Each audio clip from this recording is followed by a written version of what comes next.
विद्येविना मती गेली, मती विना नीती गेली, नीती विना गती गेली, गती विना वित्त गेले, इतके अनर्थ एका विद्येने केले. 18व्या शतकातला हा गर्जना करणारा विचार आज 21व्या शतकाच्या उंबरठ्यावर उभ्या असलेल्या भारतासाठी तितकाच जिवंत आणि धगधगता आहे. सन्माननीय व्यासपीठ आणि उपस्थित माझ्या रक्तमासाच्या बांधवांनो, मी अनुष्का येळवंडे आज या व्यासपीठावर विषय घेऊन उभी आहे. आजच्या समाजात महात्मा फुलेंचे विचार किती प्रासंगिक.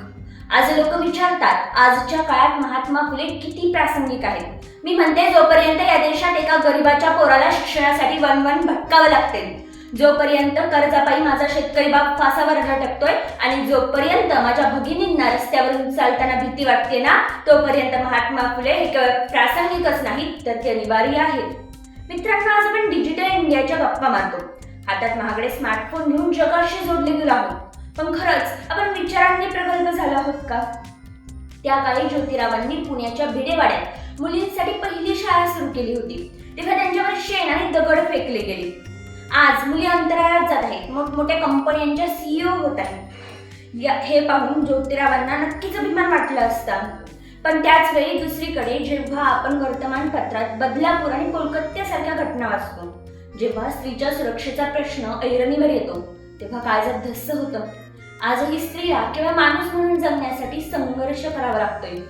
हे पाहिलं की जाणवतं, ज्योतिरावांनी दिलेला स्त्री पुरुष समानतेचा मंत्र आजही आपल्या समाजात पूर्णपणे रुजलेला नाहीये. स्त्री सक्षमीकरण म्हणजे केवळ तिला सन्मानानं भीतीमुक्त वातावरणात जगून देणं, हा त्यांचा विचार आपल्यासाठी आव्हान ठरत आहे.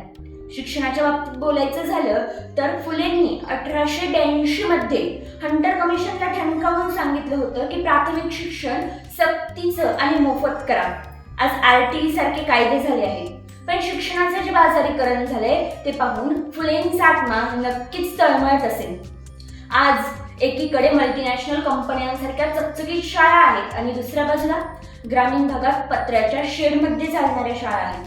जोपर्यंत गरिबाच्या पोराला आणि श्रीमंताच्या पोराला एकाच दर्जाचं शिक्षण मिळत नाही, तोपर्यंत ज्योतिरावांचा सर्वांसाठी शिक्षण हा लढा अपूर्णच आहे. आजही लाखो करोडो रुपये डोनेशन भरल्याशिवाय डॉक्टर, इंजिनियर होता येत नाही, हे आजच्या प्रगत भारताचं विदारक वास्तव आहे. आज शिक्षणाचं जे बाजारीकरण झाले ते रोखण्यासाठी आपल्याला पुन्हा एकदा फुलेंच्या विचारांकडे वळावं लागेल. केवळ शिक्षणच नाही तर या देशाचा कणा असलेला माझा शेतकरी बाप कोणत्या परिस्थितीत आहे? फुलेंनी त्यावेळी शेतकऱ्यांचा आसूड लिहून शेतकऱ्यांच्या लुटीवर आसूड ओढला होता. आज कदाचित सावकारी पाठ बदलले असतील, पण बँकांचे हप्ते आणि कर्जाचा डोंगर यामुळे शेतकरी फासावर लटकतोय. कांदा रस्त्यावर फेकावा लागतो, मालाला हमीभाव मिळत नाही, तेव्हा मात्र ज्योतिरावांची आठवण येते. त्यांनी त्यावेळी धरणांची मागणी केली होती, आधुनिक शेतीचा आग्रह धरला होता. आज आपण स्मार्ट शेती म्हणतो, पण जोपर्यंत या जगाचा पोशिंदा ताटमान्याने जगत नाही, तोपर्यंत आपण स्वतःला विकसित कसं म्हणणार? शेतकऱ्यांना त्यांच्या घामाचं मोल मिळवून देणं हीच ज्योतिरावांसाठी खरी श्रद्धांजली ठरेल. सामाजिक विषमतेच्या भिंती आजही पूर्णपणे पडलेल्या नाहीत. ज्योतिरावांनी त्यावेळी स्वतःच्या घरातील पाण्याचा हौद अस्पृश्यांसाठी खुला केला होता. तो केवळ पाण्याचा प्रश्न नव्हता, तर ती माणुसकीची क्रांती होती. आज आपण एकाच हॉटेलमध्ये जेवतो, एकाच बसमध्ये प्रवास करतो, पण ज्यावेळी लग्नाच्या गाठी बांधायची वेळ येते, तेव्हा मात्र पुन्हा एकदा जातीच्या भिंती उभ्या राहतात. आंतरजातीय विवाह करणाऱ्यांना आज समाजात प्रतिष्ठा मिळत नाही, हे आज वास्तव आहे. सोशल मीडियाच्या युगात तर अफवा आणि जातीय द्वेष इतका पसरलाय की माणसानं माणसाकडं संशयानं पाहावं अशी स्थिती निर्माण झाली. अशा वेळी फुलेंनी स्थापन केलेल्या सत्यशोधक समाजाचा विचार महत्वाचा ठरतो. प्रत्येक गोष्ट बुद्धीच्या आणि सत्याच्या कसोटीवर घासून पाहणं, हाच वैज्ञानिक दृष्टिकोन आजच्या पिढीनं आत्मसात करणं गरजेचं आहे. महात्मा फुले हे केवळ इतिहासातला एक पुतळा किंवा पुस्तकातला धडा नाहीयेत, तर ते एक सतत वाहता विचार आहे. जोपर्यंत एकही मुलगी शिक्षणापासून वंचित आहे, जोपर्यंत या समाजात अन्याय आहे आणि जोपर्यंत माझा शेतकरी बाप रडतोय ना, तोपर्यंत महात्मा फुले हे केवळ प्रासंगिकच राहतील. आता वेळ आली आहे केवळ जयघोष न करता त्यांचे विचार आपल्या कृतीत उतरवण्याची.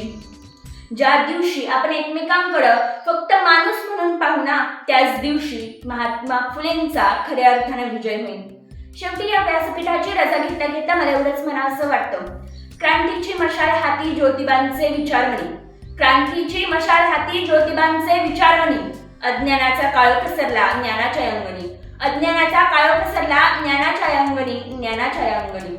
नको ते केवळ जयघोष त्यांचे, कृती हवी गतीला, नको ते केवळ जयघोष त्यांचे, कृती हवी गतीला. चला घडवू समाज नवा, स्मरून त्या महाज्योतीला. चला घडवू समाज नवा, स्मरून त्या महाज्योतीला, स्मरून त्या महाज्योतीला. धन्यवाद. जय हिंद, जय महाराष्ट्र.